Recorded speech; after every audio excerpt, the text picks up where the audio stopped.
नमस्कार दोस्तों, स्वागत है आप सभी का आपके अपनी यूट्यूब चैनल आचार शिक्षा केंद्र में। शिक्षा से सफलता तक हर रोज़ की तरह आज फिर से उपस्थित हूँ आपके लिए 30 प्रश्नों का सेट लेकर। तो बिना समय व्यर्थ कमाए आइए शुरू करते हैं आज की प्रश्नोत्तरी। पहला प्रश्न इस प्रकार है, कामायनी की रचनाकार कौन है? ए. रामधारी सिंह दिनकर, बी. जयशंकर प्रसाद, सी. सुमित्रा नंदन पंत या डी. मैथिली शरण गुप्त। तो मैं पहले भी कई बार बता चुकी हूँ आपको। रामधारी सिंह दिनकर जी जाने जाते हैं रश्मि रथी, उर्वशी आदि रचनाओं के लिए। जयशंकर प्रसाद जी कामायनी, तितली, कंकाल, झरना, आंसू, लहर आदि के लिए जाने जाते हैं तथा इन्हें भारत का शेक्सपियर कहा जाता है। सुमित्रा नंदन पंत जी को प्रकृति का सुकुमार कवि कहा जाता है और प्रकृति से संबंधित ही कविताएं बहुत ज़्यादा लिखी हैं आपने। मैथिली शरण गुप्त जी को भारत का राष्ट्रकवि कहा जाता है तथा ये प्रसिद्ध हैं भारत भारती, साकेत तथा यशोधरा के लिए। फिलहाल हमसे पूछे हैं कामायनी के रचनाकार, तो कामायनी के रचनाकार हो जाएंगे बी. जयशंकर प्रसाद जी।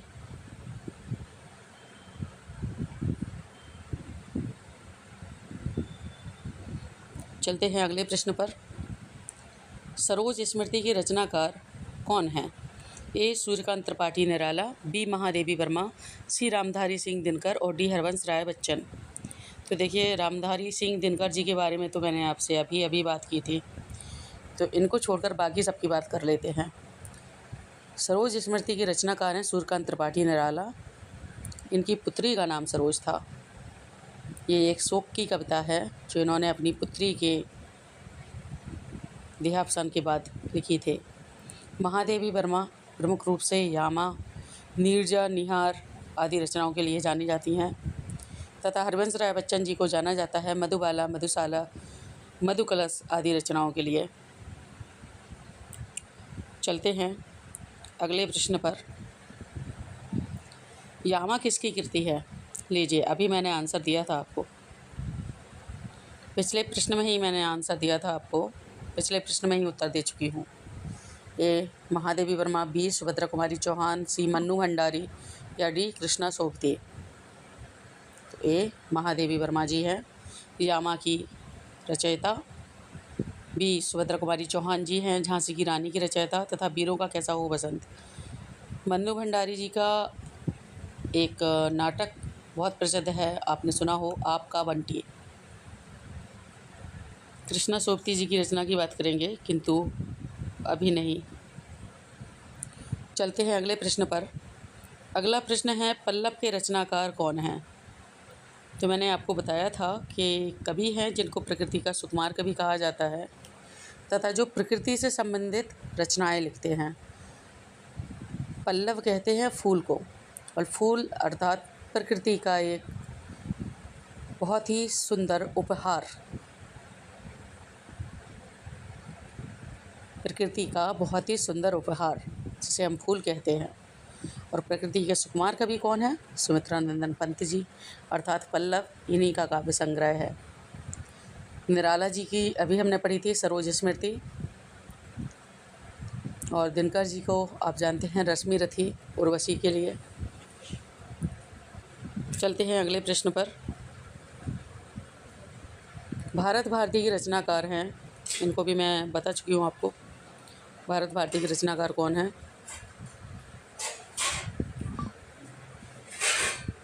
ए. मैथिली शरण गुप्त, बी. माखनलाल चतुर्वेदी, सी. बालकृष्ण शर्मा नवीन या डी. रामधारी सिंह दिनकर। तो ए. मैथिली शरण गुप्त हो जाएंगे आपके भारत भारती के रचनाकार। इन्हीं ने साकेत की रचना की है तथा आपने यशोधरा की भी रचना की है। आपको भारत का राष्ट्रकवि भी कहा जाता है। माखनलाल चतुर्वेदी की एक कविता जो प्रमुख रूप से मैंने पढ़ी थी वो थी पुष्प की अभिलाषा, और नवीन जी की ऐसी कोई रचना तो अभी याद नहीं आ रही मुझे। रामधारी सिंह दिनकर जी का कई बार बता चुकी हूँ, तो इनको रहने देते हैं। आशा है सुनते सुनते अभी तक आपको भी याद हो गई होगी। चलते हैं, लीजिए, इसी की बात की थी और आ गया प्रश्न 6। पुष्प की अभिलाषा के रचनाकार कौन है? अभी अभी मैंने इसका उत्तर दिया है आपको, पिछले प्रश्न में ही मैंने आपको इसका उत्तर दिया है। ए अयोध्या सिंह उपाध्याय हरिऔध प्रिय प्रवास के लिए जाने जाते हैं। बी माखनलाल चतुर्वेदी जी की रचना है पुष्प की अभिलाषा।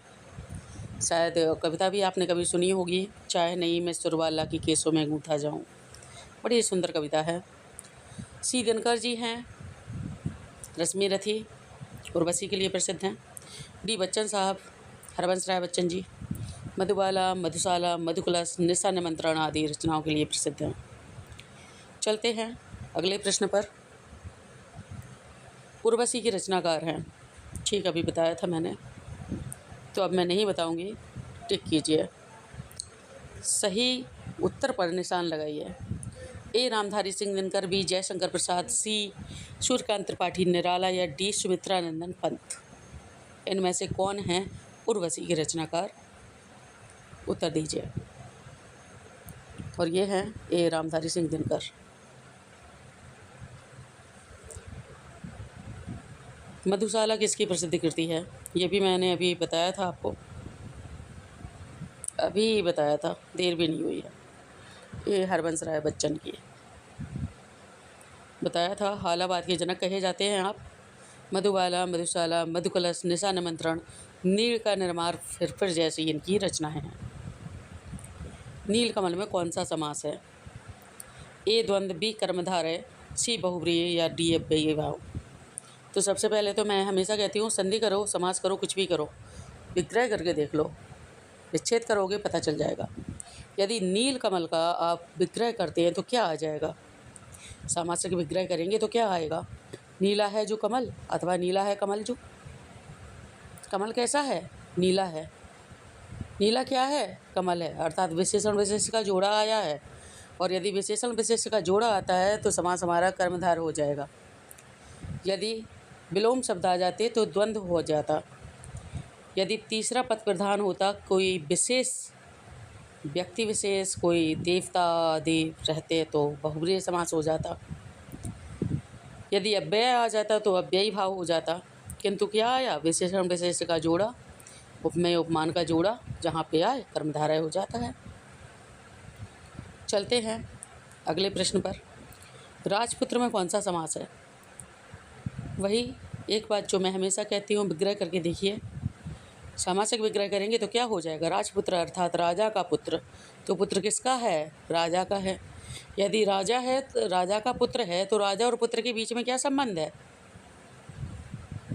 राजा और पुत्र के बीच में संबंध है कि पुत्र राजा का है। और संबंध किस में आता है? संबंध क्या है? संबंध है कारक, और कारक अर्थात संबंध कारक किस में आएगा? ए तत्पुरुष में। बी दिगु में संख्यावाची पद आएगा। सी द्वंद्व में विलोम शब्द आएगा। डी बहुव्रीहि में अन्य पद प्रधान होगा, कोई विशेष अर्थ निकलेगा। किंतु हमसे पूछा था राजपुत्र, राजा का पुत्र, कारक विभक्ति आ गई तो ये तत्पुरुष हो जाएगा, कुछ और सोचने की ज़रूरत ही नहीं है।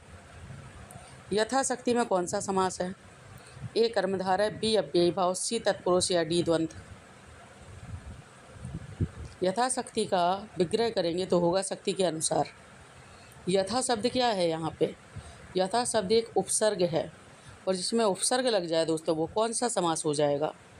उपसर्ग कैसा होता है? उपसर्ग अव्यय होता है, जिसका कभी व्यय नहीं होता। यदि उपसर्ग अव्यय है तो समास कौन सा हो जाएगा? समास हो जाएगा हमारा अव्ययी भाव।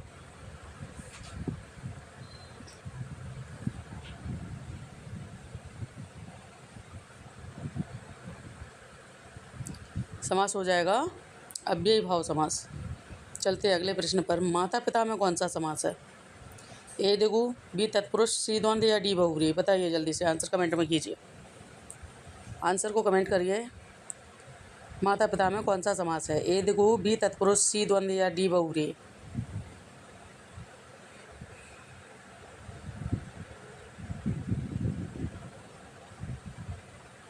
माता और पिता, माता या पिता, जहाँ पे समास का विग्रह करने पर या और जैसे शब्द आ जाएं वो द्वंद्व समास होता है जिसमें दोनों पद प्रधान होते हैं। द्विगु में संख्यावाची पद आता है, तत्पुरुष में कारक विभक्तियों का लोप होता है, बहुब्रीहि में अन्य पद प्रधान होता है। हमसे पूछा था माता पिता अर्थात दोनों पद प्रधान हो, जिसमें दोनों पद प्रधान होंगे वो द्वंद्व समास हो जाएगा। महेश शब्द में कौन सी संधि है? ए दीर्घ, बी गुण, सी वृद्धि या डी यण? विच्छेद करके देखिए। महेश अर्थात महाधनीश, आधन ई जोड़ करके ए बन गया, संधि कौन सी हो जाएगी? आधन ई मिल करके ए बन गया तो संधि कौन सी हो गई? बी गुण संधि। आधन आ, ईधन ई, ऊधन ऊ मिलते तो दीर्घ हो जाती। आधन ई मिल गया, ए बन गया तो गुण हो गई। आधन ऊ मिलता, ओ बनता तब भी गुण होता। यदि आधन ए मिल करके अय बनता, आधन ओ मिल करके औ बनता तब ये हमारा वृद्धि होता। और यदि आधन ई की जगह ईधन आ मिलता तब जाकर हमारा यण होता। चलते अगले प्रश्न पर। विद्यालय शब्द में कौन सी संधि है? ए गुण, बी वृद्धि, सी दीर्घ या डी यण? बताइए, आंसर कमेंट में लिखिए। विद्यालय शब्द में कौन सी संधि है? गुण है, वृद्धि है, दीर्घ है या यण है? तो सबसे पहले वही जो मैं हमेशा कहती हूँ, विच्छेद करके देखिए। विद्यालय शब्द का विच्छेद करेंगे तो क्या हो जाएगा? विद्याधन आलय, आधन आ मिल करके उच्चारण कैसा बनेगा? दीर्घ बनेगा। जब उच्चारण दीर्घ बनेगा तो संधि भी दीर्घ हो जाएगी। सदैव शब्द में कौन सी संधि है? सदैव में कौन सी संधि है? ए गुण, बी दीर्घ, सी वृद्धि या डी यण? सदैव का अगर हम संधि विच्छेद करेंगे तो क्या हो जाएगा? सदैव का संधि विच्छेद करेंगे तो क्या हो जाएगा? तो ये हो जाएगा सदा धन एव।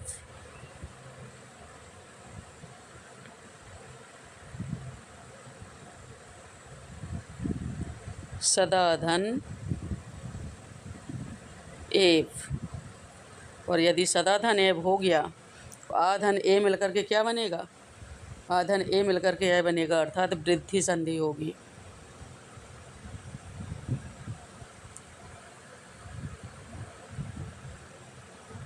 आधन ए मिलकर के ए बन गया तो हमारी संधि कौन सी हो गई? वृद्धि हो गई। ए के उच्चारण में वृद्धि हो गई, वृद्धि संधि हो गई। अत्यधिक में कौन सी संधि है? अत्यधिक का यदि विच्छेद करेंगे तो क्या आएगा? अत्यधन यधिक, अतिधन अधिक, अत्यधन धिक या अत्यधन एक?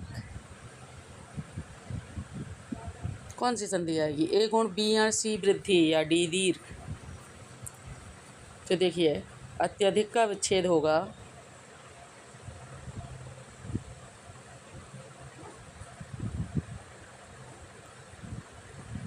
अति और धन,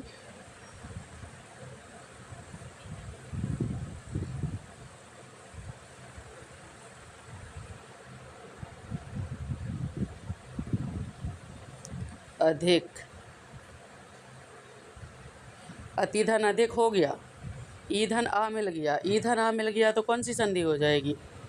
यण संधि हो जाएगी। भाई ईधन आ मिलकर क्या बनेगा? या बनेगा ना, तो यण संधि हो जाएगी। ईधन आ मिलेगा तो या बनेगा, ऊधन आ मिलेगा तो वाह बनेगा, संधि हो जाएगी हमारी यण दोनों में।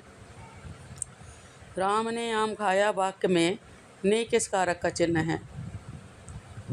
कारक तो विभक्तियाँ याद होंगी ही आपको, पढ़ा चुकी हूँ मैं कारक। विभक्तियाँ याद होनी चाहिए आपको हर हाल में। क्या क्या होती हैं कारक विभक्तियाँ? एक बार शुरू से दोहराते हैं। कर्ता ने कर्म को करण से संप्रदान को के लिए अपादान से अलग होने के अर्थ में। संबंध काकी के रारी रे नानी ने, अधिकरण में पर, संबोधन हे अरे, यही तो होते हैं। तो हमसे क्या कहा? कर्ता ने कर्म को। यदि हमसे आम में पूछा होता कि कौन सा कारक है तो कर्म हो जाता, क्योंकि किसको खाया? आम को खाया। लेकिन हमसे पूछा है ने कौन सा कारक है, यदि ने कारक पूछा है तो कर्ता ने हो जाएगा। कर्ता का कारक चिन्ह नहीं है तो कर्ता कारक हो जाएगा। कर्ता ने ही तो किया जो किया, कर्ता कारक हो जाएगा। मोहन को बुलाओ में को किस कारक का चिन्ह है? किसको बुलाओ भैया, किसको बुलाओ? मोहन को बुलाओ। यदि मोहन को बुलाया जाएगा तो मोहन क्या हो गया यहाँ पे? मोहन होगा हमारा कर्म कारक। अभी तो पढ़ा था कर्ता ने कर्म को। सुंदर फूल में सुंदर कौन सा विशेषण है? ए संख्यावाचक, बी प्रमाणवाचक, सी गुणवाचक या डी सार्वनामिक? तो हम देख लेते हैं करके भैया, देख लेते हैं। यदि हम कहें कि सुंदर फूल है, फूल सुंदर है, तो क्या फूल की संख्या पता चल रही है कि 2 हैं कि 4 हैं? नहीं, तो संख्यावाचक गलत हो जाएगा। प्रमाणवाचक, कितने किलो फूल हैं क्या ये पता चल रहा है? तो ये भी गलत हो जाएगा। सार्वनामिक, वह फूल नहीं है ना, ये भी गलत हो जाएगा। बचा क्या? गुणवाचक, यही हमारा सही है। फूल का गुण है कि वह सुंदर है। कैसा है? दिखने में सुंदर है, खूबसूरत है, ये फूल का गुण है, तो गुणवाचक विशेषण हो जाएगा। 5 लड़के खेल रहे हैं, में 5 कौन सा विशेषण है? ए गुणवाचक, क्रमवाचक, संख्यावाचक अथवा प्रमाणवाचक? ये बताइए 5 क्या है? 5 क्या है? क्या कहेंगे 5 को? क्या कहेंगे 5 को? क्रम कहेंगे, गुण कहेंगे, संख्या कहेंगे, प्रमाण कहेंगे? तो हम कहेंगे संख्या। यदि हम संख्या कहेंगे तो संख्यावाचक हो जाएगा। यही हमारा सही उत्तर है। गंगा हिमालय से निकलती है में से किस कारक का चिन्ह है? बताइए, से किस कारक का चिन्ह है? हमारे पास 2 कारक दिए हैं जिनका चिन्ह से है। एक करण है और दूसरा अपादान है। दोनों में से किस कारक का चिन्ह से आया है जब गंगा हिमालय से निकल रही है? जब गंगा हिमालय से निकल रही है तो बताइए कौन सा कारक है? तो देखिए, यदि कलम से लिखा जाए तो करण कारक हो जाएगा, किंतु गंगा हिमालय से निकल रही है, हिमालय से निकल रही है तो अलग हो रही है ना, अपादान हो जाएगा। राम का घर का किस कारक का चिन्ह है? घर किसका है? राम का। यदि घर राम का है तो राम का और घर का संबंध हुआ कि राम का घर है, अर्थात संबंध कारक हो जाएगा।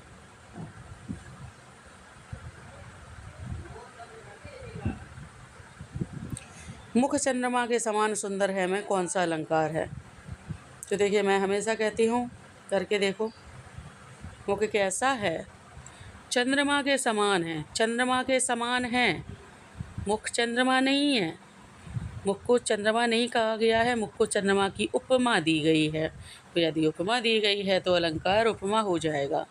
यदि हमसे कहा जाता कि मुख ही चंद्रमा है तो अलंकार रूपक हो जाता। यदि वर्ण की आवृत्ति होती तो अनुप्रास होता, और यदि शब्द की आवृत्ति होती अलग अर्थ के साथ तो यमक हो जाता। हमसे पूछा है कि चंद्रमा के समान सुंदर है तो उपमा दी गई है, उपमा हो जाएगा। चरण कमल में कौन सा अलंकार माना जाता है? चरण कमल में कौन सा अलंकार माना जाता है? तो चरण कैसे हैं? हम कहेंगे चरण कमल जैसे हैं, लेकिन इसमें है ही नहीं चरण कमल जैसे हैं। इसमें कहा गया है चरण ही कमल हैं, चरण ही कमल हैं, चरण को ही कमल कहा गया है। कमल जैसे चरण नहीं है, चरण ही कमल हैं। यदि उपमेय में ही उपमान का आरोप हो तो रूपक अलंकार हो जाता है हमारा। यदि उपमेय और उपमान में अभेद हो, उपमेय को ही उपमान मान लिया जाए तो अलंकार रूपक होता है। अतिशयोक्ति का अर्थ होता है बढ़ा चढ़ा कर कहना। उपमा हम पिछले उदाहरण में देख चुके हैं, पिछले प्रश्न में।